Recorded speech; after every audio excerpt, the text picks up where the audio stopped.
Mari sejenak kita luangkan waktu kita untuk bersama-sama menyimak tausiah yang sangat luar biasa yang akan disampaikan oleh guru kita.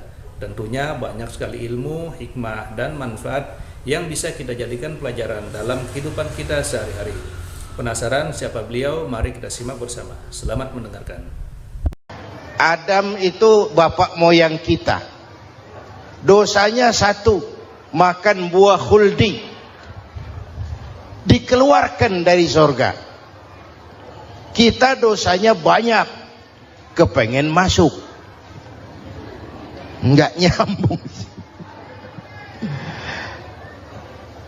Hai Adam, dari tidak ada kamu saya adakan. Saya perintahkan tinggal di surga. Merasa sepi sendirian, saya ciptakan Siti Hawa supaya kamu tenang. Kamu boleh nikmati semuanya. Ini boleh, itu boleh, ini boleh, itu boleh. Makan, makanlah yang kau mau. Minum, minumlah yang kau suka. Pakai, pakailah yang kau senang. Satu yang saya minta, jangan dekati pohon khuldi. Itu kau tidak sanggup, keluar. Diusir dari surga. Sujud Nabi Adam. Kata riwayat 40 tahun sujud. Membaca Rabbana zalamna anfusana wa illam taghfir lana wa tarhamna lanakunanna minal. Itu namanya istighfarnya Nabi Adam. Istighfar itu kan mengucapkan astagfirullah, basmalah, membaca bismillah. Jangan kayak teman saya disuruh banyak-banyak baca istighfar, benar-benar dia baca istighfar, istighfar, istighfar. Bukan itu maksudnya. Nah, maka salah satu amalan yang sangat dianjurkan di bulan Muharram ini memperbanyak istighfar. Tidak ada orangnya yang tidak. Ayo jujur, ini yang kumpul di sini ini semua, ada nggak yang nggak punya dosa? Yang merasa nggak punya dosa, ayo ke depan. Ada? Tidak ada. Setiap kita, entah kecil entah besar, sengaja terlupa, pasti mempunyai yang namanya khilaf dan salah. Dan Allah Tuhan kita bukan Tuhan pendendam. Allah Tuhan kita Tuhan yang ramah dan rahmah. Manusia, dosamu banyak, tapi ampunanku lebih banyak. Salahmu besar, rahmatku jauh lebih besar. Kau sujud di hadapanku, aku bangga melihatnya. Kau menangis di hadapanku, aku senyum melihatmu. Kau berjalan menujuku, aku berlari menyambutmu. Karena itu amalan yang sangat dianjurkan di bulan Muharram ini memperbanyak istighfar. Itu kalau istighfarnya Nabi Adam. Ada istighfarnya Nabi Yunus. Ibu kenal Nabi Yunus? Di mana kenalannya? Sok tahu. Nabi Yunus itu ketika berdakwah kepada kaumnya yang bandel, memberikan peringatan, kalau kalian tidak mau beriman akan turun azab. Kapan Yunus? Akan. Kenapa mesti akan? Sekarang aja kalau mau, saya tungguin. Kurang ajar betul ini umat. Akhirnya Nabi Nuh menghindar dengan perhitungan, kalau azab tidak turun saya sudah jauh. Meragukan janji Tuhan. Lalu naik kapal, dinaiki oleh Yunus, kapal mogok. Dicari siapa biang keroknya ini. Diundi, ternyata Yunus. Sampai 3 kali diundi. Dibuanglah Yunus ke dasar laut. Ditelan oleh ikan nun atas perintah Allah. Telan itu Yunus. Jangan pakai dikunyah, rusak urusan. Telan saja, simpan di perutmu. Dibawa oleh ikan nun ke dasar lautan. Itu yang oleh Quran dikatakan bertemulah 3 macam kegelapan. Zulumatun salas. Gelapnya tengah malam, gelapnya di dasar laut, gelapnya di dalam perut ikan. Itu namanya peteng. Mbahnya gelap. Di perut ikan itulah Nabi Nuh sadar akan kesalahannya, meragukan janji Allah, meragukan janji Allah. Ia sujud di dalam perut ikan itu, membaca la ilaha illa anta subhanaka inni kuntu. Itu istighfarnya Nabi Yunus. Dibacakan istighfar begitu, ikan sakit perut Pak. Di dasar laut kemana mau cari apotik? Dia naik ke permukaan, memuntahkan isi perutnya, Nabi Yunus keluar dengan selamat. Itu pun terjadi pada hari ke-10 bulan Muharram. Istighfar intinya itu. Itu amalan utama bulan Muharram, memperbanyak istighfar. Allah selamatkan Nabi Nuh dari bahtera banjir yang luar biasa 10 Muharram. Allah selamatkan Nabi Ibrahim dari pembakaran Raja Namrus 10 Muharram. Setelah Nabi Ibrahim itu menghancurkan berhala-berhala, Abrahat pulang mau ibadah, lihat Tuhannya berantakan, marah besar. Siapa yang menghancurkan Tuhan-Tuhan kita ini? Ada yang lapor, kami lihat Ibrahim. Tangkap. Belum ada bukti, tangkap dulu yang penting, bukti belakangan.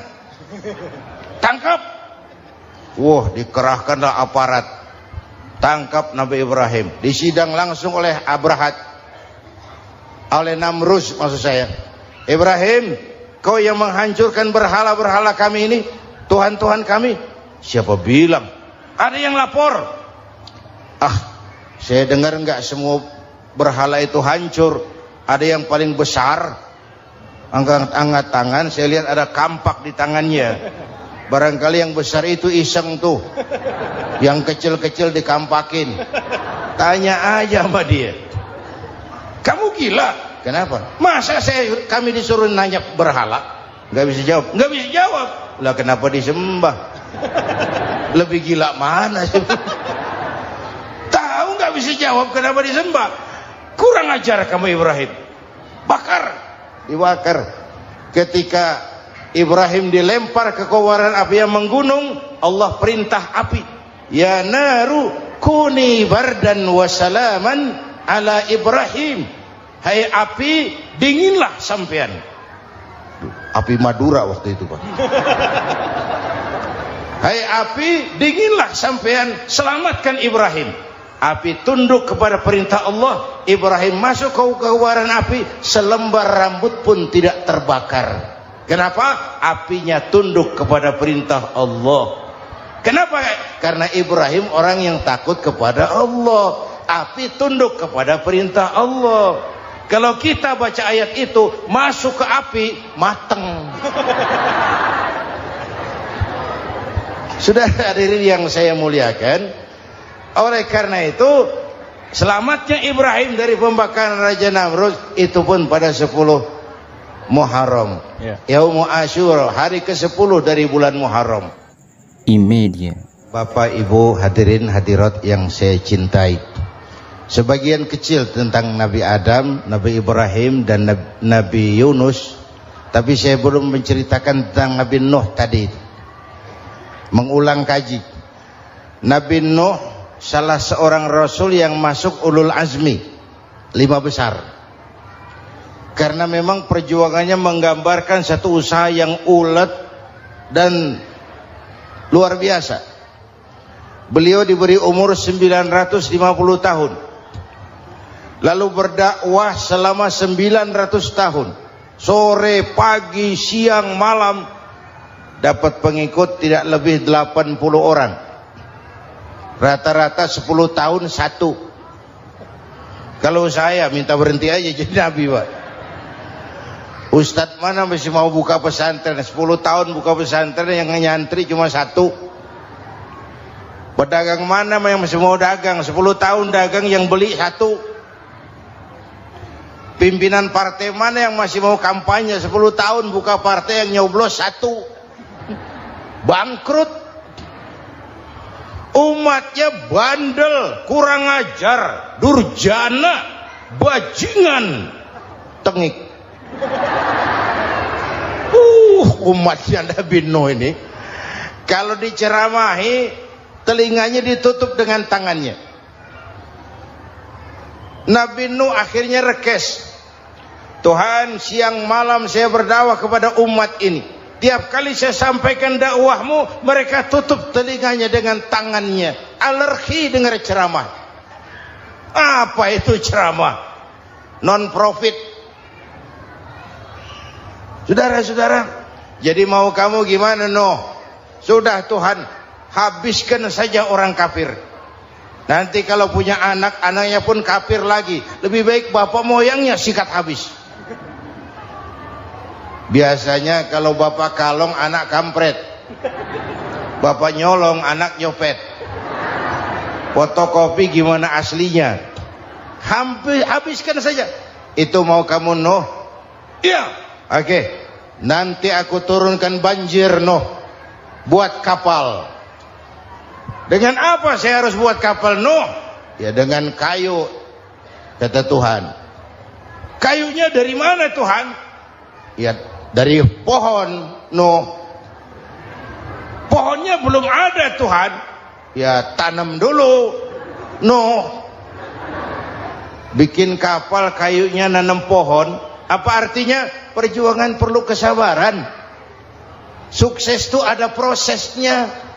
Nggak bisa simsalabim abracadabra lalu kita mau sukses. Semua ada prosesnya. Walaupun kenyataannya begitu. Sukses banyak bapaknya, gagal itu yatim.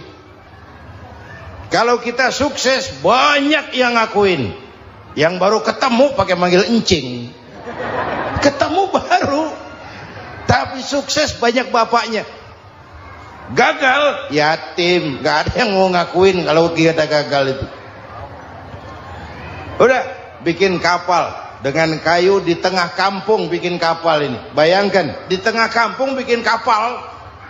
Orang kafir makin menjadi-jadi. Lihat Nuh, kenapa? Makin sarap. Bikin kapal di tengah kampung, mau belayar kemana? Tuh lihat, kalau orang nggak tahu tujuan, mountain setengah jalan. Proses yang dinilai bukan finalnya. Ya kayak gitu kesimpulannya. Saya enaknya sendiri. Bikin kapal. Kapal mendekati selesai. Ini orang kafir rame-rame datang ke kapal Nuh. Mau apa? Buang najis. Sakit perut, berangkat ke kapal Nabi Nuh. Nongkrong. Dapat 2-3 tumpuk, pulang. Penuh lantai kapal dengan najis manusia. Inilah perjuangan. Bukan jalan raya lurus bertabur bunga di kanan kirinya. Banyak ondak dan duri, fitnah, caci maki, antipat, segala macam. Masya Allah, sangat luar biasa tausiah yang disampaikan oleh guru kita. Sahabat beriman yang dirahmati Allah, tetaplah di channel ini karena kajian ini belum selesai dan masih banyak lagi hal-hal menarik yang akan disampaikan oleh beliau. Mari kita lanjutkan kembali. Selamat mendengarkan. Nuh. Ada orang tua dasar kafir, kurang ajar, sudah stroke berangkat juga ke kapal Nuh. Mau buang najis, pincang-pincang digotong orang. Selesai buang najis, dia bangun mau pulang, pegangan tiang kapal terpeleset, jatuh di atas tumpukan najis. Terjadi keajaiban, yang struknya sembuh, lumpuhnya hilang, berangkat digotong-gotong pulang, jalan gagah sekali. Tapi orang kampungnya heran, ente sudah sembuh? Sudah. Berobat di mana? Kok begitu paten? Di kapal Nuh. Masih banyak.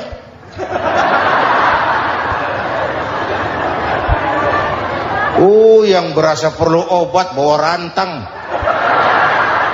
Ambil bersih lagi geladak kapal itu.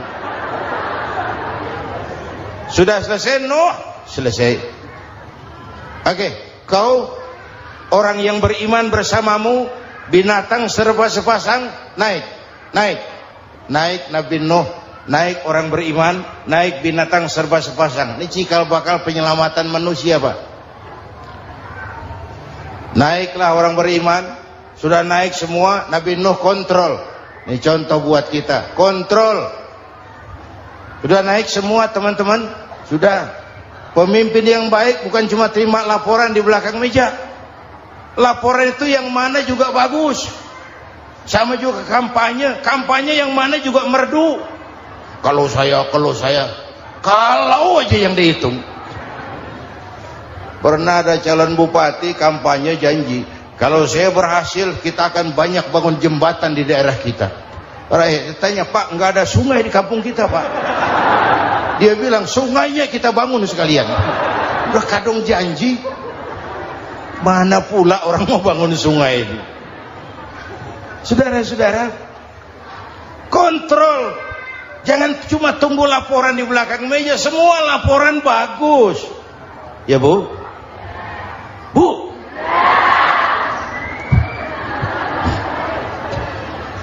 Nabi Nuh kontrol. Sudah naik semua? Sudah, Nuh. Pulan bin Pulan naik. Naik, Nuh. Paimin bin Tukijo. Naik. Kami lihat naik. Ada orang Jawa juga, Kiai? Ada. Sudah kontrol. Kanan anak saya ikut nggak naik kapal? Kami tidak lihat itu, Nuh. Kanan. Ini potret. Bapaknya aktif ke masjid, ibunya rajin ke majelis taklim, anaknya keleleran kemana-mana.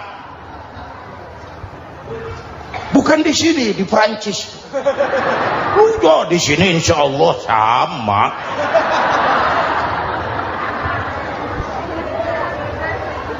Nuh karena sayang anak, Nuh karena cinta anak, Nuh karena tanggung jawab anak, cari naik ke atas kapal. Lihat Kan'an, anak saya, nggak lihat, Nuh. Turun ke ruang bawah, periksa lagi. Mang, ayah Kan'an di dia. Jamaah Tasik ini rupanya di dalam. Tuh ayah, Mang. Ayah kemana ya budak ini? Turun ke bawah, tanya lagi. Ono Kan'an toh? Ora nano raketok. Rombongan Jawa Tengah naik ke atas buritan. Dari buritan kelihatan ternyata Kan'an tidak ikut naik kapal, kumpul di darat bersama orang kafir. Ini potret kita sekarang. Kumpul sama orang kafir, hanyut anak-anak kita, ditelan budayanya orang kafir, ditelan tradisinya orang kafir, ditelan pergaulannya orang kafir. Nuh karena sayang anak dari atas manggil. Dalam Quran dijelaskan itu. Karena Nabi Nuh di atas, Kan'an di bawah, teriak, ya bunayyar kam ma'ana. Begitu dalam Quran ayatnya. Cuma ini pakai gaya memanggil supaya kelihatan ke gambar, kira-kira Nuh manggilnya begitu. Ini namanya gaya dakwah, Pak. Kalau ceritanya datar nggak menarik. Maka Nuh memanggil Kan'an, ya bunayyar kam ma'ana. Kata yang dengar, ini gaya orang manggil, ya bunayyar kam ma'ana. Kan'an, kesini nak, naik kapal sama papi. Kata Kan'an di bawah itu, enggak mau papi, John di sini saja. Kata Nuh, jangan nak, Allah sedang murka, akan turun banjir. Kalau datang banjir papi, sa'awi ila jabalin ya'simuni minal ma', saya akan naik ke gunung tinggi yang bisa menyelamatkan saya dari banjir. Kan'an naik ke gunung, gunung dihantam banjir, Kan'an mati sampai sekarang. Yang kelima, Nabi Musa, kisah Muharramnya ini.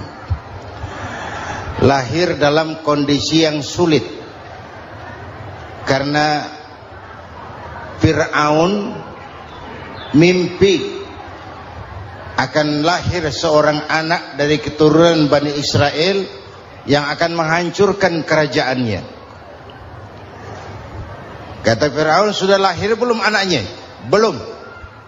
Kalau gitu mulai malam ini laki-laki dilarang bergaul sama istrinya. Semua perempuan hamil di bawah pengawasan negara. Mulai hari ini kalau lahir anak laki-laki terutama Bani Israel, penggal. Satpol PP disiapkan. Udah ada kayaknya. Ada.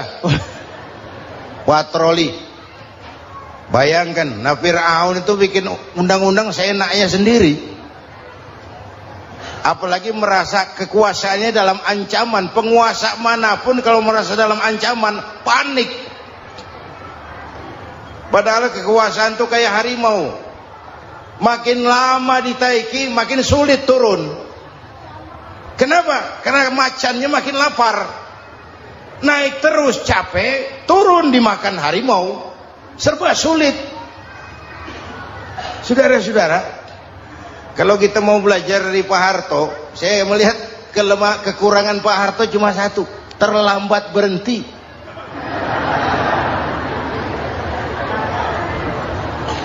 Terlambat berhenti. Di sekelilinginya banyak tukang-tukang jilat, tukang-tukang semir. Pak, kalau tidak ada Bapak kami bagaimana, Pak? Saudara hadirin yang saya hormati, maka sering saya ingatkan, temanmu yang sejati adalah teman yang membuat kamu jadi benar, bukan teman yang selalu membenarkan kamu. Berapa banyak pejabat-pejabat hancur karena selalu dibenarkan oleh lingkungannya. Bapak benar, Pak. Bapak bijaksana, Pak. Itu tepat, Pak. Benar. Buang angin pun kata kelilingnya, oh Bapak sehat. Temanmu yang sejati, teman yang bikin kamu jadi benar, bukan teman yang selalu membenarkan kamu. Bapak Ibu hadirin yang saya hormati, tapi kehendak Allah terjadi. Lahirlah Musa, bayinya dihanyutkan di sungai Nil. Bayi sudah menderita, dihanyutkan di sungai Nil, dan akhirnya besar di lingkungan istana Fir'aun. Diriwayat oleh Ratu Aisyah, perempuan Fir'aun, setelah mulai berjuang, terjadilah itu. Musa dan pengikutnya dikejar oleh Fir'aun. Sampai di tepi laut, Allah wahyukan Musa, lempar tongkatmu ke laut. Dalam kondisi darurat, mukjizat tiada jalan. Kondisi darurat. Kalau tidak, mukjizat itu maunya Allah, bukan maunya Nabi. Nabi nggak kuasa, Allah yang mau. Tapi hidup Nabi bukan mukjizat, manusiawi. Tidak mentang-mentang ada mukjizat tongkat, tiap sulit main tongkat, nggak usah berjuang kalau begitu. Itu darurat menyelamatkan umat. Tongkat dilempar ke laut, laut terbelah. Laut terbelah. Itu secara visualnya bisa kita lihat dalam film The Ten Commandments. Udah nonton belum? Urusan nonton kalah sama Ustadz bagaimana sih? Ten Commandments, 10 firman Tuhan. Tekniknya bagus loh. Bagaimana laut terbelah. Musa lewat, Fir'aun mengejar. Musa sampai di ujung sana, Fir'aun masih di sama tengah perjalanan. Laut nutup kembali. Laut menutup kembali, Fir'aun tenggelam. Cengap-cengap di lautan. Begitu nafas sampai di tenggorokan, Fir'aun sambil cengap-cengap itu, amantu bi Rabbi Musa wa Harun. Duh, kalau begini mah saya juga percaya sama Tuhannya Musa. Malaikat maut jengkel, goblok loh. Terlambat sekarang. Ditenggelamin terus. Modar. Musa selamat. Fir'aun mati. Jenazahnya, jasadnya terdampar di pinggir laut. Beberapa waktu kemudian ditemukan orang, dimumi, dibalsem, diawetkan. Itu sesuai janji Quran. Wa kadzalika nunajjika bi badanika litakuna liman khalfaka ayah. Kami selamatkan badan kamu agar jadi pelajaran bagi orang-orang sesudah kamu nanti. Janji Quran tepat. Janji itu 14 abad yang lalu.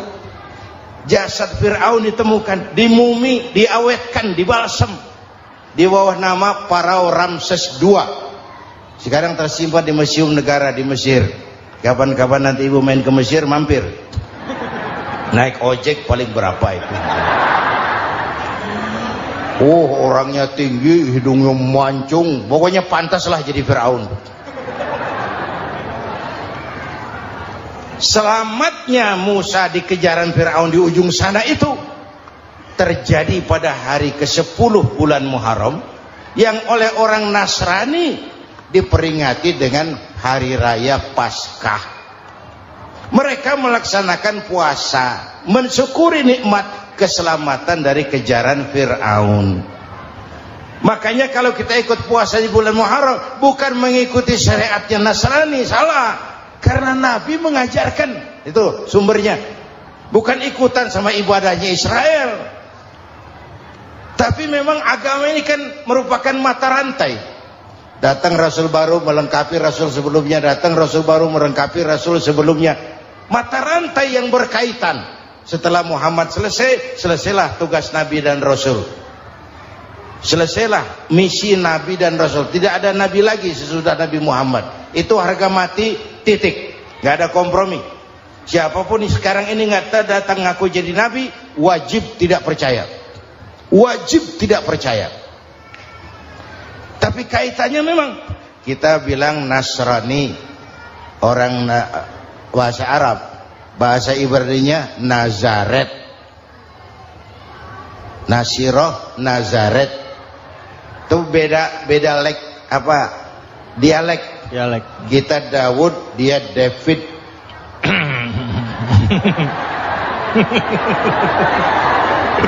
Ibrani. Kita Ali, dia Alek. Kita Sulaiman, dia Solomon. Kita Camat, dia Comot. Ini yang ngomong ini comot sembarang. Bapak dan Ibu jamaah yang saya cintai, pertanyaan pertama, hijrah qalbiyah. Ada hijrah badaniyah, hijrah fisik yang dilakukan Nabi dan sahabat dari Mekah ke Madinah. Itu hijrah badaniyah. Ada hijrah qalbiyah, hijrah hati. Dan ini yang kita perlukan sekarang. Karena refleksinya akan membias kepada alur kehidupan. Kalau hati kita mau berhijrah, fisik akan ngikuti. Hijrah dari tempat, dari malas ibadah menjadi rajin ibadah. Hijrah dari maksiat kepada yang ma'ruf, dari berpecah belah menjadi bersatu. Hijrah seperti itu yang sangat kita perlukan. Apalagi masyarakat ini paternalistik. Kita harus hijrah mental sekarang ini. Maka yang disampaikan tadi benar. Seorang ketua MK siap mengundurkan diri kalau terbukti anak buahnya terlibat suap. Itu walaupun siap, tapi sudah angin segar buat rakyat. Bahwa masih ada banyak insya Allah pejabat kita yang punya harga diri. Walaupun ada juga pejabat kita yang muka tembok, kulit badak, kuping kebo. Muka tembok, kulit badak, kuping kebo. Biasanya kalau kereta api tabrakan di negara-negara maju, Menteri Perhubungannya mundur. Di kita petugas palang pintu dipecat. Jauh sekali Menteri sama petugas palang pintu. Yang benar-benar diadili yang krocok-krocok, kopral-kopral gitu. Padahal hadisnya jelas, ar-rashi wal murtashi finnar. Yang nyuap dan yang nerima suap dua-duanya neraka. Kasus potret belakangan ini, yang nerima suap, yang diuber, yang nyuap aman, yang nyuap aman, yang korupsi pajak dikecil-kecilin, yang ngemplang pajak aman. Padahal ngemplang pajaknya triliunan. Padahal dia sudah dikasih fasilitas oleh negara mengelola sumber daya alam negara yang artinya milik rakyat. Dia harus bayar pajak, uang pajaknya dikumpulkan bagi sebesar-besar kemakmuran rakyat. Itu tindakan merugikan rakyat. Karena itu betul, saya setuju, hijrah qalbi yang perlu kita lakukan sekarang. Hijrah hati. Kita ini bangsa Indonesia, seperti timnas. Timnas sekarang anak-anak muda sudah berani pakai baju PSSI. Iya. Kenapa? Menang. Coba kalau kalah terus, nanti menang. Tapi bangsa Indonesia itu memang seperti timnas, namanya kesebelasan, 11 orang. Walaupun ada pemain bintang, ya ada presiden, gubernur, menteri, itu bintang-bintang. Tapi bintang baru ada artinya kalau dibantu 10 pemain yang lain. Cristiano Ronaldo, siapa itu? Penyerang tengah Real Madrid, bintang. Lionel Messi, siapa lagi? Barcelona, bercelana.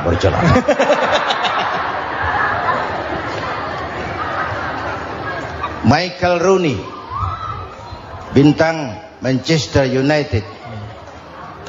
Ronaldo baru bintang, Messi baru bintang kalau ada 10 pemain yang lain.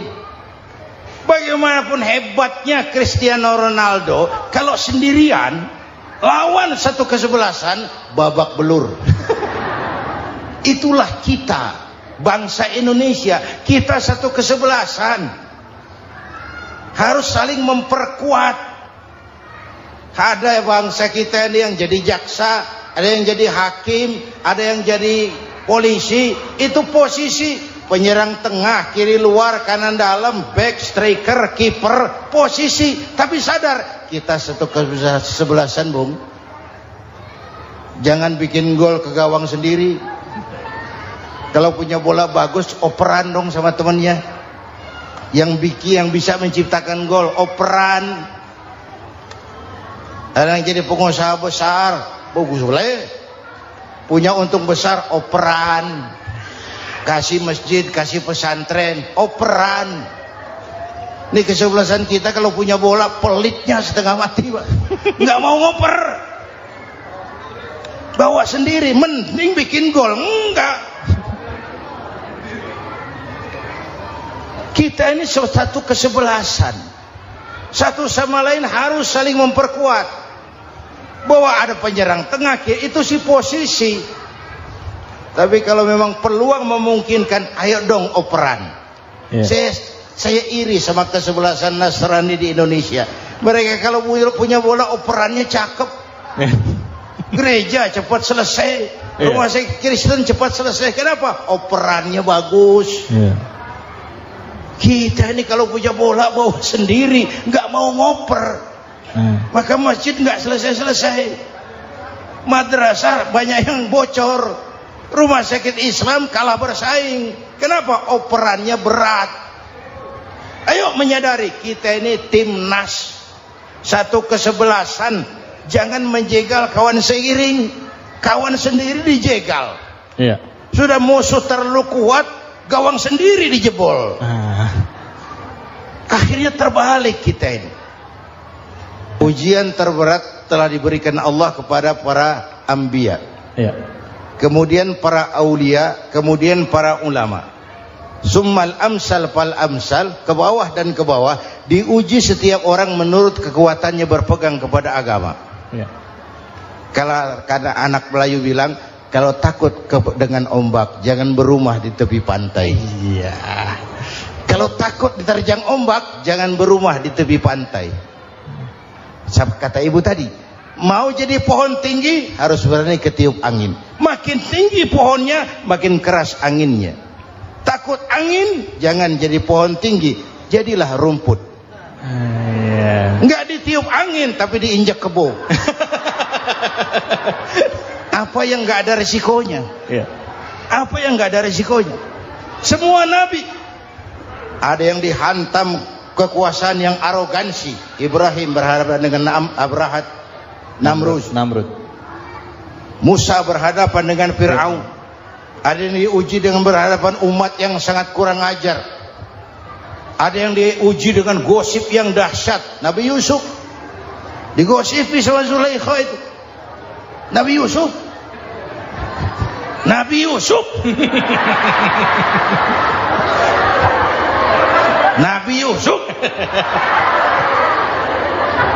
Iya. Yang namanya gosip itu kan menyebarkan keburukan orang. Kalau benar saja hukumnya ghibah. Iya. Kalau salah hukumnya fitnah. Fitnah lebih bahaya dari pembunuhan. Benarnya ghibah, salahnya fitnah. Saudara hadirin yang saya hormati, jadi resiko itu biasa. Tidak ada yang tanpa resiko. Kalau takut ombak, jangan berumah di tepi pantai. Tinggal bagaimana kita menyikapinya. Kalau kita dewasa, ini bagian ibadah saya kurang. Mungkin karena dia omongin orang, tambah pahala saya. Mungkin karena dia omongin orang, tambah pahala saya. Maka saya ngadepi gosip, sepatah pun saya nggak ngomong. Saya cicing, cicing. Saya percaya masyarakat itu punya filter. Amin. Alhamdulillahirrabbilalamin. Demikianlah tausiah penuh ilmu, hikmah, dan manfaat yang sudah kita dengarkan bersama dari guru kita. Semoga tausiah yang beliau sampaikan kepada kita semua menjadi ilmu yang bermanfaat dalam kehidupan kita sehari-hari. Sahabat beriman yang dimuliakan Allah, terima kasih banyak sudah menyimak kajian ini sampai selesai. Doa dan harapan saya, semoga sahabat semua selalu diberikan kesehatan, dimudahkan segala urusannya, dan dilancarkan rezekinya. Amin ya rabbal alamin. Demikian yang dapat saya bagikan, kurang lebihnya mohon maaf. Sampai bertemu lagi di kajian berikutnya. Wabillahi taufiq wal hidayah. Wassalamualaikum warahmatullahi wabarakatuh. Setelah kita mendengarkan tausiah yang sangat luar biasa dari guru kita, sekarang mari kita lanjutkan aktivitas kita masing-masing. Semoga kajian yang beliau sampaikan kepada kita semua menjadi ilmu yang bermanfaat dalam kehidupan kita sehari-hari. Dan semoga kita bisa istiqomah dalam mengamalkannya. Amin ya rabbal alamin. Selamat beraktivitas buat sahabat semua dan sukses selalu. Sampai bertemu lagi di video berikutnya. Wassalamualaikum warahmatullahi wabarakatuh. Bismillahirrahmanirrahim. Assalamualaikum warahmatullahi wabarakatuh. Alhamdulillahirrabbilalamin. Wassalatu wassalamu ala ashrafil anbiya'i wal mursalin Sayyidina Muhammadin wa ala alihi wa sahbihi ajma'in, amma ba'du. Sahabat beriman yang dimuliakan Allah, syukur alhamdulillah kita bertemu lagi di channel ini. Pada kesempatan yang berbahagia ini, mari sejenak kita luangkan waktu kita untuk bersama-sama menyimak tausiah yang sangat luar biasa yang akan disampaikan oleh guru kita. Tentunya banyak sekali ilmu, hikmah, dan manfaat yang bisa kita jadikan pelajaran dalam kehidupan kita sehari-hari. Penasaran siapa beliau? Mari kita simak bersama. Selamat mendengarkan. Adam itu bapak moyang kita. Dosanya satu, makan buah khuldi. Dikeluarkan dari surga. Kita dosanya banyak, kepengen masuk, enggak nyambung. Hai Adam, dari tidak ada kamu saya adakan. Saya perintahkan tinggal di surga. Merasa sepi sendirian, saya ciptakan Siti Hawa supaya kamu tenang. Kamu boleh nikmati semuanya. Ini boleh, itu boleh, ini boleh, itu boleh. Makan, makanlah yang kau mau. Minum, minumlah yang kau suka. Pakai, pakailah yang kau senang. Satu yang saya minta, jangan dekati pohon khuldi. Itu kau tidak sanggup, keluar. Diusir dari surga. Sujud Nabi Adam, kata riwayat 40 tahun sujud, membaca Rabbana zalamna anfusana wa illam taghfir lana wa tarhamna lanakunanna minal. Itu namanya istighfarnya Nabi Adam. Istighfar itu kan mengucapkan astagfirullah, basmalah, membaca bismillah. Jangan kayak teman saya disuruh banyak-banyak baca istighfar, benar-benar dia baca istighfar, istighfar, istighfar. Bukan itu maksudnya. Nah, maka salah satu amalan yang sangat dianjurkan di bulan Muharram ini memperbanyak istighfar. Tidak ada orangnya yang tidak. Ayo jujur, ini yang kumpul di sini ini semua, ada nggak yang nggak punya dosa? Yang merasa nggak punya dosa, ayo ke depan. Ada? Tidak ada, setiap kita entah kecil entah besar, sengaja terlupa, pasti mempunyai yang namanya khilaf dan salah. Dan Allah Tuhan kita bukan Tuhan pendendam. Allah Tuhan kita Tuhan yang ramah dan rahmah. Manusia, dosamu banyak tapi ampunanku lebih banyak. Salahmu besar, rahmatku jauh lebih besar. Kau sujud di hadapanku, aku bangga melihatnya. Kau menangis di hadapanku, aku senyum melihatmu. Kau berjalan menujuku, aku berlari menyambutmu. Karena itu amalan yang sangat dianjurkan di bulan Muharram ini memperbanyak istighfar. Itu kalau istighfarnya Nabi Adam. Ada istighfarnya Nabi Yunus. Ibu kenal Nabi Yunus? Di mana kenalannya? Sok tahu. Nabi Yunus itu ketika berdakwah kepada kaumnya yang bandel, memberikan peringatan, kalau kalian tidak mau beriman akan turun azab. Kapan Yunus? Akan. Kenapa mesti akan? Sekarang aja kalau mau, saya tungguin. Kurang ajar betul ini umat. Akhirnya Nabi Nuh menghindar dengan perhitungan, kalau azab tidak turun saya sudah jauh. Meragukan janji Tuhan. Lalu naik kapal, dinaiki oleh Yunus, kapal mogok. Dicari siapa biang keroknya ini. Diundi, ternyata Yunus. Sampai 3 kali diundi. Dibuanglah Yunus ke dasar laut. Ditelan oleh ikan nun atas perintah Allah. Telan itu Yunus, jangan pakai dikunyah, rusak urusan. Telan saja, simpan di perutmu. Dibawa oleh ikan nun ke dasar lautan. Itu yang oleh Quran dikatakan bertemulah 3 macam kegelapan. Zulumatun salas. Gelapnya tengah malam, gelapnya di dasar laut, gelapnya di dalam perut ikan. Itu namanya peteng. Mbahnya gelap. Di perut ikan itulah Nabi Nuh sadar akan kesalahannya, meragukan janji Allah, meragukan janji Allah. Ia sujud di dalam perut ikan itu, membaca la ilaha illa anta subhanaka inni kuntu.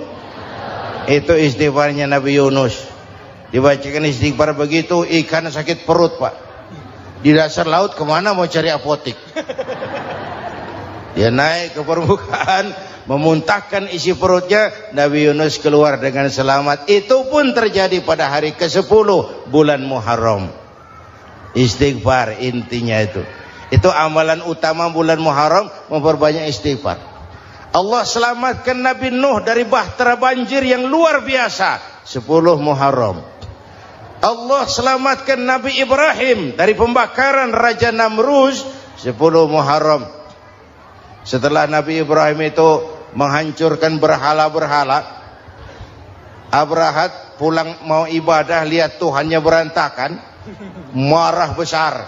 Siapa yang menghancurkan Tuhan-Tuhan kita ini? Ada yang lapor, kami lihat Ibrahim. Tangkap. Belum ada bukti. Tangkap dulu yang penting. Bukti belakangan. Tangkap. Wah, dikerahkanlah aparat. Tangkap Nabi Ibrahim. Disidang langsung oleh Abrahat. Oleh Namrus maksud saya. Ibrahim, kau yang menghancurkan berhala-berhala kami ini, Tuhan-Tuhan kami. Siapa bilang? Ada yang lapor. Saya dengar enggak semua berhala itu hancur. Ada yang paling besar. Angkat tangan, saya lihat ada kampak di tangannya. Barangkali yang besar itu iseng tuh. Yang kecil-kecil dikampakin. Tanya aja sama dia. Kamu gila? Kenapa? Masa kami disuruh nanya berhala? Nggak bisa jawab. Nggak bisa jawab. Lah kenapa disembah? Lebih gila mana? Tahu nggak bisa jawab kenapa disembah? Kurang ajar kamu Ibrahim. Bakar. Dibakar. Ketika Ibrahim dilempar ke kobaran api yang menggunung, Allah perintah api, ya naru kuni bardan wa salaman ala Ibrahim. Hai api, dinginlah sampean. Api Madura waktu itu, Pak. Hai api, dinginlah sampean, selamatkan Ibrahim. Api tunduk kepada perintah Allah. Ibrahim masuk ke kobaran api, selembar rambut pun tidak terbakar. Kenapa? Apinya tunduk kepada perintah Allah. Kenapa? Karena Ibrahim orang yang takut kepada Allah. Api tunduk kepada perintah Allah. Kalau kita baca ayat itu, masuk ke api, mateng. Sudah hadirin yang saya muliakan, oleh karena itu selamatnya Ibrahim dari pembakaran Raja Namrud itu pun pada 10 Muharram, Yaumul Asyura, hari ke-10 dari bulan Muharram. Imedia. Bapak Ibu hadirin hadirat yang saya cintai, sebagian kecil tentang Nabi Adam, Nabi Ibrahim dan Nabi Yunus, tapi saya belum menceritakan tentang Nabi Nuh tadi. Mengulang kaji. Nabi Nuh salah seorang rasul yang masuk ulul azmi 5 besar. Karena memang perjuangannya menggambarkan satu usaha yang ulet dan luar biasa. Beliau diberi umur 950 tahun. Lalu berdakwah selama 900 tahun. Sore, pagi, siang, malam. Dapat pengikut tidak lebih 80 orang. Rata-rata 10 tahun satu. Kalau saya minta berhenti aja jadi nabi, Pak. Ustadz mana masih mau buka pesantren? 10 tahun buka pesantren, yang nyantri cuma satu. Pedagang mana yang masih mau dagang? 10 tahun dagang, yang beli satu. Pimpinan partai mana yang masih mau kampanye? 10 tahun buka partai, yang nyoblos satu. Bangkrut. Umatnya bandel, kurang ajar, durjana, bajingan, tengik. Umatnya Nabi Nuh ini kalau diceramahi telinganya ditutup dengan tangannya. Nabi Nuh akhirnya rekes. Tuhan, siang malam saya berdakwah kepada umat ini. Tiap kali saya sampaikan dakwahmu, mereka tutup telinganya dengan tangannya. Alergi dengar ceramah. Apa itu ceramah? Non profit. Saudara-saudara, jadi mau kamu gimana, Nuh? Sudah Tuhan, habiskan saja orang kafir. Nanti kalau punya anak, anaknya pun kafir lagi. Lebih baik bapak moyangnya sikat habis. Biasanya kalau bapak kalong, anak kampret. Bapak nyolong, anak nyopet. Fotokopi gimana aslinya? Habiskan saja. Itu mau kamu, Nuh? Iya. Oke. Nanti aku turunkan banjir, Nuh. Buat kapal. Dengan apa saya harus buat kapal, Nuh? Ya dengan kayu, kata Tuhan. Kayunya dari mana, Tuhan? Ya dari pohon, Nuh. Pohonnya belum ada, Tuhan. Ya tanam dulu, Nuh. Bikin kapal, kayunya nanam pohon. Apa artinya? Perjuangan perlu kesabaran. Sukses itu ada prosesnya. Nggak bisa simsalabim abracadabra lalu kita mau sukses. Semua ada prosesnya. Walaupun kenyataannya begitu. Sukses banyak bapaknya, gagal itu yatim. Kalau kita sukses banyak yang ngakuin. Yang baru ketemu pakai manggil encing. Ketemu baru. Tapi sukses banyak bapaknya. Gagal yatim, nggak ada yang mau ngakuin kalau kita gagal itu. Udah bikin kapal dengan kayu di tengah kampung, bikin kapal ini. Bayangkan di tengah kampung bikin kapal, orang kafir makin menjadi-jadi. Lihat Nuh, kenapa? Makin sarap.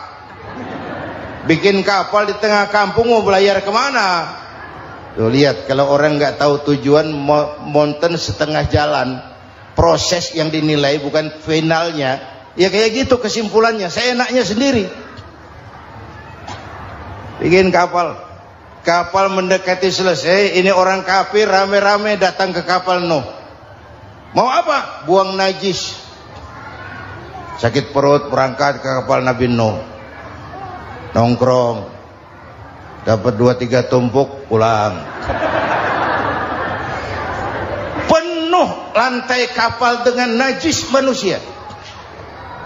Inilah perjuangan, bukan jalan raya lurus bertabur bunga di kanan kirinya. Banyak ondak dan duri, fitnah, caci maki, antipat, segala macam. Masya Allah, sangat luar biasa tausiah yang disampaikan oleh guru kita. Sahabat beriman yang dirahmati Allah, tetaplah di channel ini karena kajian ini belum selesai dan masih banyak lagi hal-hal menarik yang akan disampaikan oleh beliau. Mari kita lanjutkan kembali. Selamat mendengarkan. Nuh, ada orang tua dasar kafir, kurang ajar, sudah stroke berangkat juga ke kapal Nuh. Mau buang najis, pincang-pincang digotong orang. Selesai buang najis, dia bangun mau pulang, pegangan tiang kapal terpeleset, jatuh di atas tumpukan najis. Terjadi keajaiban, yang stroke-nya sembuh, lumpuhnya hilang, berangkat digotong-gotong pulang, jalan gagah sekali. Tapi orang kampungnya heran, ente sudah sembuh? Sudah. Berobat di mana? Kok begitu paten? Di kapal Nuh. Masih banyak.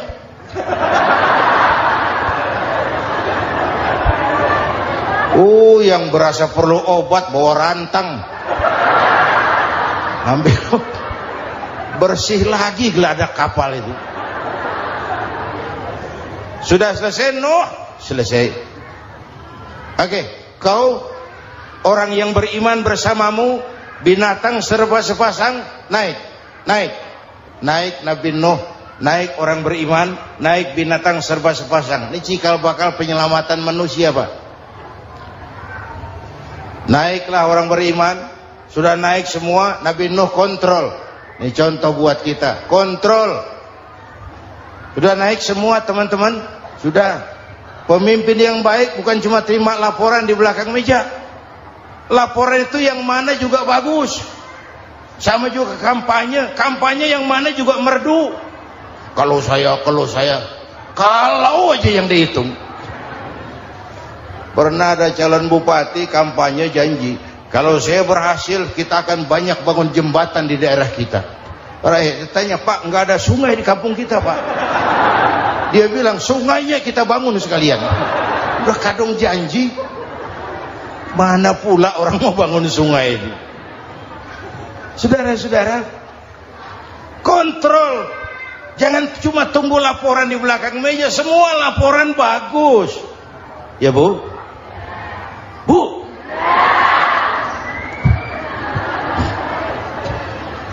Nabi Nuh kontrol. Sudah naik semua? Sudah Nuh. Pulan bin Pulan naik. Naik Nuh. Paimin bin Tukijo. Naik. Kami lihat naik. Ada orang Jawa juga, Kiai? Ada. Sudah kontrol. Kanan anak saya ikut nggak naik kapal? Kami tidak lihat itu Nuh. Kanan. Ini potret. Bapaknya aktif ke masjid, ibunya rajin ke majelis taklim, anaknya keleleran kemana-mana. Bukan di sini, di Prancis.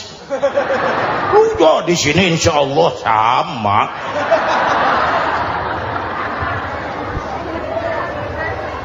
Nuh karena sayang anak, Nuh karena cinta anak, Nuh karena tanggung jawab anak, cari naik ke atas kapal.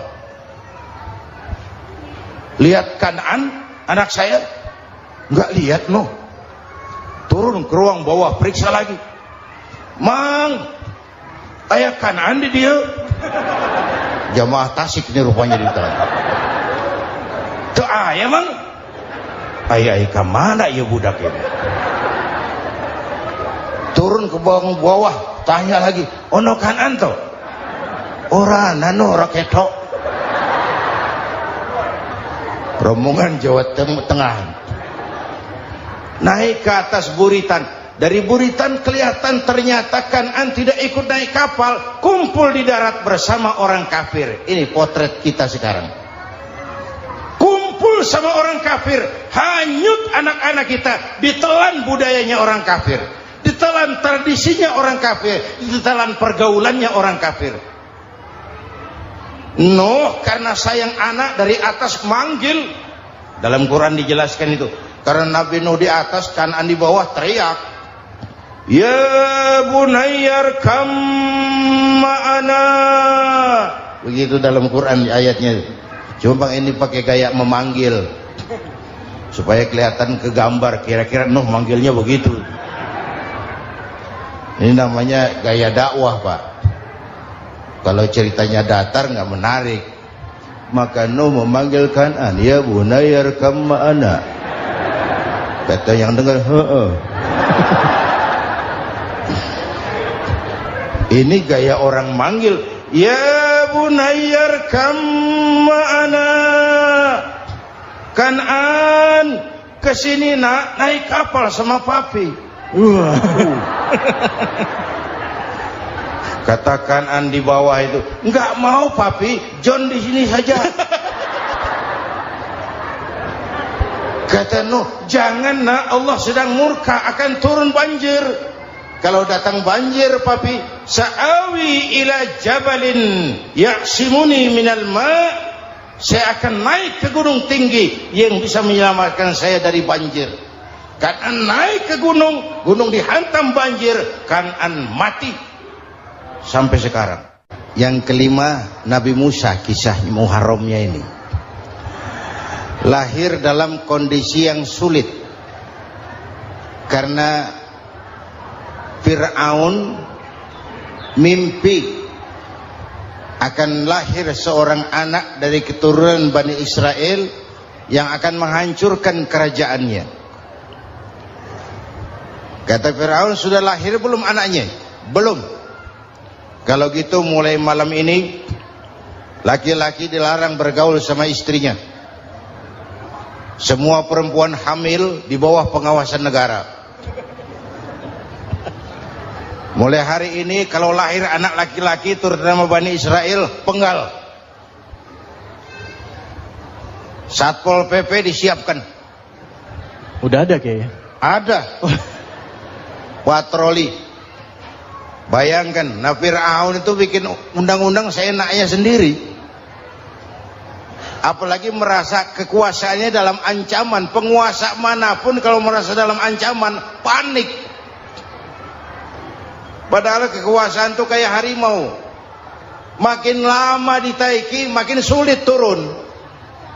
Kenapa? Karena macannya makin lapar. Naik terus capek, turun dimakan harimau, serba sulit.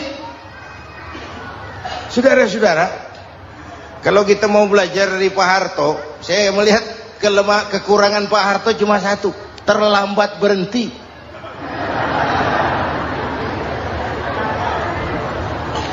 Terlambat berhenti. Di sekelilinginya banyak tukang-tukang jilat, tukang-tukang semir. Pak, kalau tidak ada bapak kami bagaimana, Pak? Saudara hadirin yang saya hormati, maka sering saya ingatkan, temanmu yang sejati adalah teman yang membuat kamu jadi benar, bukan teman yang selalu membenarkan kamu. Berapa banyak pejabat-pejabat hancur karena selalu dibenarkan oleh lingkungannya. Bapak benar, Pak. Bapak bijaksana, Pak. Itu tepat, Pak. Benar. Buang angin pun kata kelilingnya, oh Bapak sehat. Temanmu yang sejati, teman yang bikin kamu jadi benar, bukan teman yang selalu membenarkan kamu. Bapak Ibu hadirin yang saya hormati, tapi kehendak Allah terjadi. Lahirlah Musa. Bayinya dihanyutkan di sungai Nil. Bayi sudah menderita, dihanyutkan di sungai Nil. Dan akhirnya besar di lingkungan istana Fir'aun. Diriwayat oleh Ratu Aisyah, perempuan Fir'aun. Setelah mulai berjuang, terjadilah itu. Musa dan pengikutnya dikejar oleh Fir'aun. Sampai di tepi laut, Allah wahyukan Musa, lempar tongkatmu ke laut. Dalam kondisi darurat, mukjizat tiada jalan. Kondisi darurat. Kalau tidak, mukjizat itu maunya Allah, bukan maunya Nabi. Nabi nggak kuasa, Allah yang mau. Tapi hidup Nabi bukan mukjizat, manusiawi. Tidak mentang-mentang ada mukjizat tongkat, tiap sulit main tongkat, nggak usah berjuang kalau begitu. Itu darurat menyelamatkan umat. Tongkat dilempar ke laut, laut terbelah. Laut terbelah. Itu secara visualnya bisa kita lihat dalam film The Ten Commandments. Udah nonton belum? Urusan nonton kalah sama Ustadz bagaimana sih? Ten Commandments, 10 firman Tuhan. Tekniknya bagus loh. Bagaimana laut terbelah. Musa lewat, Fir'aun mengejar. Musa sampai di ujung sana, Fir'aun masih di sama tengah perjalanan. Laut nutup kembali. Laut menutup kembali, Fir'aun tenggelam. Cengap-cengap di lautan. Begitu nafas sampai di tenggorokan, Fir'aun sambil cengap-cengap itu, amantu bi Rabbi Musa wa Harun. Duh, kalau begini mah saya juga percaya sama Tuhannya Musa. Malaikat maut jengkel, goblok loh. Terlambat sekarang. Ditenggelamin terus. Modar.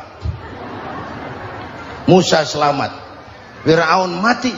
Jenazahnya, jasadnya terdampar di pinggir laut. Beberapa waktu kemudian ditemukan orang, dimumi, dibalsem, diawetkan. Itu sesuai janji Quran. Wa kadzalika nunajjika bi badanika litakuna liman khalfaka ayah. Kami selamatkan badan kamu agar jadi pelajaran bagi orang-orang sesudah kamu nanti. Janji Quran tepat. Janji itu 14 abad yang lalu. Jasad Fir'aun ditemukan, dimumi, diawetkan, dibalsem di bawah nama Pharao Ramses II. Sekarang tersimpan di Museum Negara di Mesir. Kapan-kapan nanti ibu main ke Mesir, mampir. Naik ojek paling berapa itu? Oh, orangnya tinggi, hidungnya mancung, pokoknya pantaslah jadi Fir'aun. Selamatnya Musa di kejaran Fir'aun di ujung sana itu terjadi pada hari ke-10 bulan Muharram, yang oleh orang Nasrani diperingati dengan hari raya Paskah. Mereka melaksanakan puasa, mensyukuri nikmat keselamatan dari kejaran Fir'aun. Makanya kalau kita ikut puasa di bulan Muharram, bukan mengikuti syariatnya Nasrani, salah. Karena Nabi mengajarkan, itu sumbernya. Bukan ikutan sama ibadahnya Israel. Tapi memang agama ini kan merupakan mata rantai. Datang Rasul baru melengkapi Rasul sebelumnya, datang Rasul baru melengkapi Rasul sebelumnya. Mata rantai yang berkaitan. Setelah Muhammad selesai, selesailah tugas Nabi dan Rasul. Selesailah misi Nabi dan Rasul. Tidak ada Nabi lagi sesudah Nabi Muhammad. Itu harga mati, titik. Nggak ada kompromi. Siapapun sekarang ini nggak datang ngaku jadi Nabi, wajib tidak percaya. Wajib tidak percaya. Tapi kaitannya memang, kita bilang Nasrani, orang bahasa Arab, bahasa Ibraninya Nazaret, Nasiroh, Nazaret. Itu beda dialek. Kita Daud, dia David.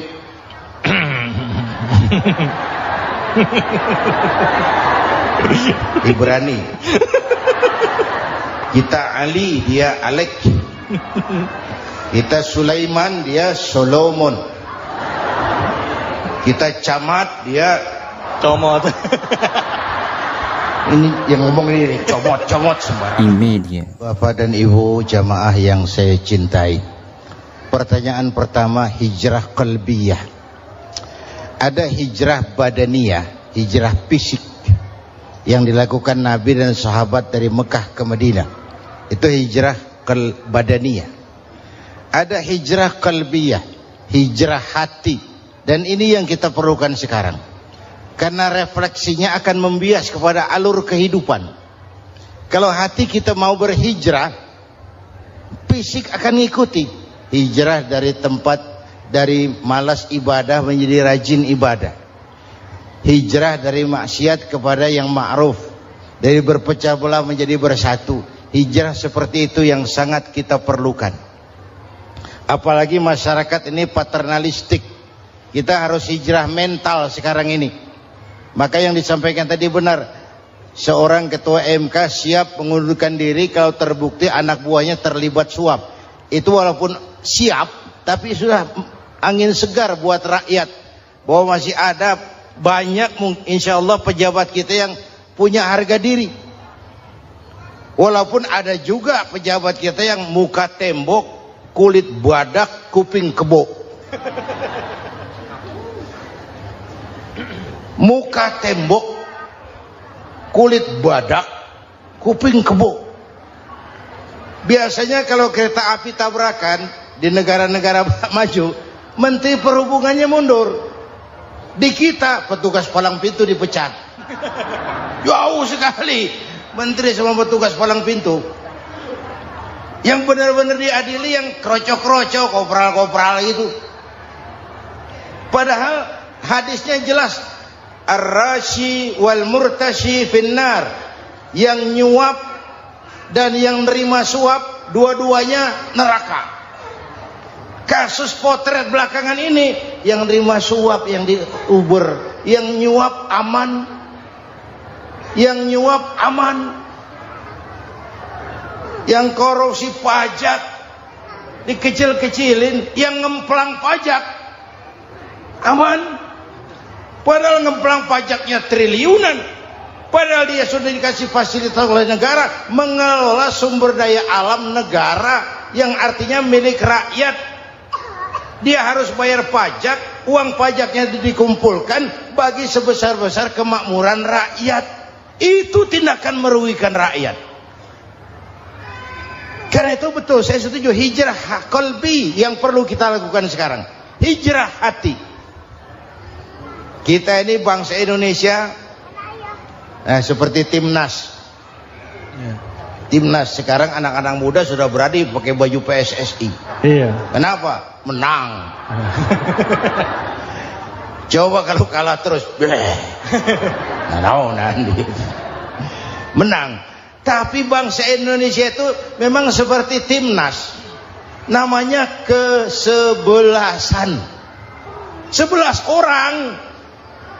Walaupun ada pemain bintang, ya ada presiden, gubernur, menteri, itu bintang-bintang. Tapi bintang baru ada artinya kalau dibantu 10 pemain yang lain. Cristiano Ronaldo. Siapa itu? Penyerang tengah Real Madrid. Bintang. Lionel Messi. Siapa lagi? Barcelona. Bercelana.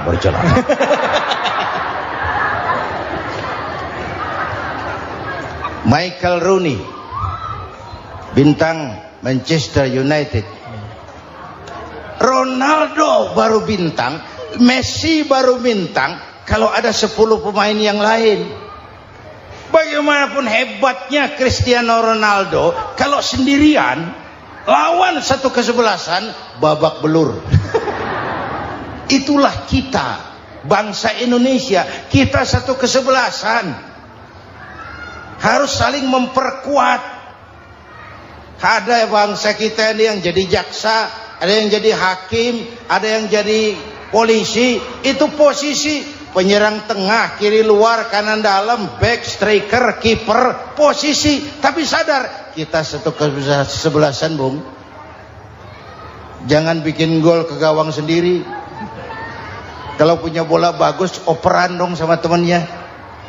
Yang bisa menciptakan gol, operan. Ada yang jadi pengusaha besar, bagus boleh. Punya untung besar, operan. Kasih masjid, kasih pesantren, operan. Nih kesebelasan kita kalau punya bola pelitnya setengah mati, Pak. Nggak mau ngoper. Bawa sendiri, mending bikin gol. Enggak. Kita ini satu kesebelasan. Satu sama lain harus saling memperkuat. Bahwa ada penyerang tengah kiri, itu si posisi. Tapi kalau memang peluang memungkinkan, ayo dong operan. Saya iri sama kesebelasan Nasrani di Indonesia. Mereka kalau punya bola operannya cakep. Gereja cepat selesai, rumah sakit Kristen cepat selesai. Kenapa? Operannya bagus. Kita ini kalau punya bola bawa sendiri, nggak mau ngoper. Maka masjid nggak selesai-selesai. Madrasah banyak yang bocor. Rumah sakit Islam kalah bersaing. Kenapa? Operannya berat. Ayo menyadari kita ini timnas, satu kesebelasan. Jangan menjegal kawan seiring, kawan sendiri dijegal. Sudah musuh terlalu kuat, gawang sendiri dijebol. Akhirnya terbalik kita ini. Ujian terberat telah diberikan Allah kepada para anbiya, kemudian para aulia, kemudian para ulama. Summal amsal fal amsal, ke bawah dan ke bawah, diuji setiap orang menurut kekuatannya berpegang kepada agama. Kalau karena anak Melayu bilang, kalau takut dengan ombak jangan berumah di tepi pantai. Kalau takut diterjang ombak jangan berumah di tepi pantai. Kata ibu tadi, mau jadi pohon tinggi harus berani ketiup angin. Makin tinggi pohonnya makin keras anginnya. Takut angin, jangan jadi pohon tinggi, jadilah rumput. Nggak ditiup angin tapi diinjak kebo. Apa yang nggak ada resikonya? Apa yang nggak ada resikonya? Semua nabi ada yang dihantam kekuasaan yang arogansi. Ibrahim berhadapan dengan Namrud. Musa berhadapan dengan Fir'aun. Ada yang diuji dengan berhadapan umat yang sangat kurang ajar. Ada yang diuji dengan gosip yang dahsyat. Nabi Yusuf digosipi sama Zulaikha itu. Nabi Yusuf Nabi Yusuf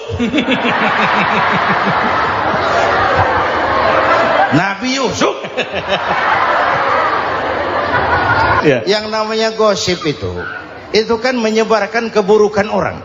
Kalau benar saja hukumnya ghibah. Kalau salah hukumnya fitnah. Fitnah lebih bahaya dari pembunuhan. Benarnya ghibah, salahnya fitnah. Saudara hadirin yang saya hormati, jadi resiko itu biasa. Tidak ada yang tanpa resiko. Kalau takut ombak, jangan berumah di tepi pantai. Tinggal bagaimana kita menyikapinya. Kalau kita dewasa, ini bagian ibadah saya kurang. Mungkin karena dia omongin orang, tambah pahala saya. Mungkin karena dia omongin orang, tambah pahala saya. Maka saya ngadepi gosip sepatah pun saya nggak ngomong. Saya cicing. Saya percaya masyarakat itu punya filter. Amin.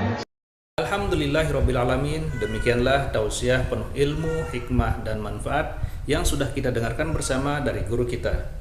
Semoga tausiah yang beliau sampaikan kepada kita semua menjadi ilmu yang bermanfaat dalam kehidupan kita sehari-hari. Sahabat beriman yang dimuliakan Allah, terima kasih banyak sudah menyimak kajian ini sampai selesai. Doa dan harapan saya, semoga sahabat semua selalu diberikan kesehatan, dimudahkan segala urusannya, dan dilancarkan rezekinya. Amin ya Rabbal Alamin. Demikian yang dapat saya bagikan, kurang lebihnya mohon maaf. Sampai bertemu lagi di kajian berikutnya. Wabillahi taufiq wal hidayah. Wassalamualaikum warahmatullahi wabarakatuh. Setelah kita mendengarkan tausiah yang sangat luar biasa dari guru kita, sekarang mari kita lanjutkan aktivitas kita masing-masing. Semoga kajian yang beliau sampaikan kepada kita semua menjadi ilmu yang bermanfaat dalam kehidupan kita sehari-hari. Dan semoga kita bisa istiqomah dalam mengamalkannya. Amin ya Rabbal Alamin. Selamat beraktivitas buat sahabat semua dan sukses selalu. Sampai bertemu lagi di video berikutnya. Wassalamualaikum warahmatullahi wabarakatuh. Bismillahirrahmanirrahim. Assalamualaikum warahmatullahi wabarakatuh. Alhamdulillahirrabbilalamin. Wassalatu wassalamu ala ashrafil anbiya'i wal mursalin Sayyidina Muhammadin wa ala alihi wa sahbihi ajma'in, amma ba'du. Sahabat beriman yang dimuliakan Allah, syukur alhamdulillah kita bertemu lagi di channel ini. Pada kesempatan yang berbahagia ini, mari sejenak kita luangkan waktu kita untuk bersama-sama menyimak tausiah yang sangat luar biasa yang akan disampaikan oleh guru kita. Tentunya banyak sekali ilmu, hikmah, dan manfaat yang bisa kita jadikan pelajaran dalam kehidupan kita sehari-hari. Penasaran siapa beliau? Mari kita simak bersama. Selamat mendengarkan. Adam itu bapak moyang kita. Dosanya satu, makan buah khuldi. Dikeluarkan dari surga. Kita dosanya banyak, kepengen masuk, nggak nyambung. Hai Adam, dari tidak ada kamu saya adakan. Saya perintahkan tinggal di surga. Merasa sepi sendirian, saya ciptakan Siti Hawa supaya kamu tenang. Kamu boleh nikmati semuanya. Ini boleh, itu boleh, ini boleh, itu boleh. Makan, makanlah yang kau mau. Minum, minumlah yang kau suka. Pakai, pakailah yang kau senang. Satu yang saya minta, jangan dekati pohon khuldi. Itu kau tidak sanggup, keluar. Diusir dari surga. Sujud Nabi Adam. Kata riwayat 40 tahun sujud. Membaca Rabbana zalamna anfusana wa illam taghfir lana wa tarhamna lanakunanna minal. Itu namanya istighfarnya Nabi Adam. Istighfar itu kan mengucapkan astagfirullah, basmalah, membaca bismillah. Jangan kayak teman saya disuruh banyak-banyak baca istighfar, benar-benar dia baca istighfar, istighfar, istighfar. Bukan itu maksudnya. Nah, maka salah satu amalan yang sangat dianjurkan di bulan Muharram ini memperbanyak istighfar. Tidak ada orangnya yang tidak. Ayo jujur, ini yang kumpul di sini semua, ada nggak yang nggak punya dosa? Yang merasa nggak punya dosa, ayo ke depan. Ada? Tidak ada. Setiap kita, entah kecil entah besar, sengaja terlupa, pasti mempunyai yang namanya khilaf dan salah. Dan Allah Tuhan kita bukan Tuhan pendendam. Allah Tuhan kita Tuhan yang ramah dan rahmah. Manusia, dosamu banyak, tapi ampunanku lebih banyak. Salahmu besar, rahmatku jauh lebih besar. Kau sujud di hadapanku, aku bangga melihatnya. Kau menangis di hadapanku, aku senyum melihatmu. Kau berjalan menujuku, aku berlari menyambutmu. Karena itu amalan yang sangat dianjurkan di bulan Muharram ini memperbanyak istighfar. Itu kalau istighfarnya Nabi Adam. Ada istighfarnya Nabi Yunus. Ibu kenal Nabi Yunus? Di mana kenalannya? Sok tahu. Nabi Yunus itu ketika berdakwah kepada kaumnya yang bandel, memberikan peringatan, kalau kalian tidak mau beriman akan turun azab. Kapan Yunus? Akan. Kenapa mesti akan? Sekarang aja kalau mau, saya tungguin. Kurang ajar betul ini umat.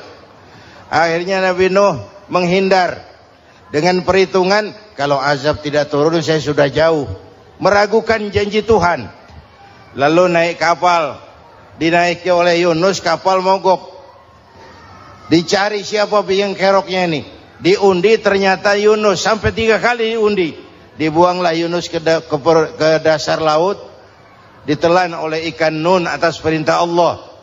Telan itu Yunus. Jangan pakai dikunyah, rusak urusan. Telan saja, simpan di perutmu. Dibawa oleh ikan nun ke dasar lautan. Itu yang oleh Quran dikatakan bertemulah 3 macam kegelapan. Zulumatun salas. Gelapnya tengah malam, gelapnya di dasar laut, gelapnya di dalam perut ikan. Itu namanya peteng. Mbahnya gelap. Di perut ikan itulah Nabi Nuh sadar akan kesalahannya, meragukan janji Allah, meragukan janji Allah. Ia sujud di dalam perut ikan itu, membaca la ilaha illa anta subhanaka inni kuntu. Itu istighfarnya Nabi Yunus. Dibacakan istighfar begitu, ikan sakit perut, Pak. Di dasar laut kemana mau cari apotik? Dia naik ke permukaan, memuntahkan isi perutnya, Nabi Yunus keluar dengan selamat. Itu pun terjadi pada hari ke-10 bulan Muharram. Istighfar intinya itu. Itu amalan utama bulan Muharram, memperbanyak istighfar. Allah selamatkan Nabi Nuh dari bahtera banjir yang luar biasa 10 Muharram. Allah selamatkan Nabi Ibrahim dari pembakaran Raja Namrus 10 Muharram. Setelah Nabi Ibrahim itu menghancurkan berhala-berhala, Abrahat pulang mau ibadah, lihat Tuhannya berantakan, marah besar. Siapa yang menghancurkan Tuhan-Tuhan kita ini? Ada yang lapor, kami lihat Ibrahim. Tangkap. Belum ada bukti, tangkap dulu yang penting, bukti belakangan. Tangkap. Wah, dikerahkanlah aparat, tangkap Nabi Ibrahim, disidang langsung oleh Abrahat, oleh Namrus maksud saya. Ibrahim, kau yang menghancurkan berhala-berhala kami ini, Tuhan-Tuhan kami. Siapa bilang? Ada yang lapor. Saya dengar enggak semua berhala itu hancur. Ada yang paling besar, angkat tangan, saya lihat ada kampak di tangannya. Barangkali yang besar itu iseng tuh, yang kecil-kecil dikampakin. Tanya aja sama dia. Kamu gila? Kenapa? Masa kami disuruh nanya berhala? Nggak bisa jawab. Nggak bisa jawab. Lah kenapa disembah? Lebih gila mana sih? Tahu nggak bisa jawab kenapa disembah? Kurang ajar kamu Ibrahim. Bakar, dibakar.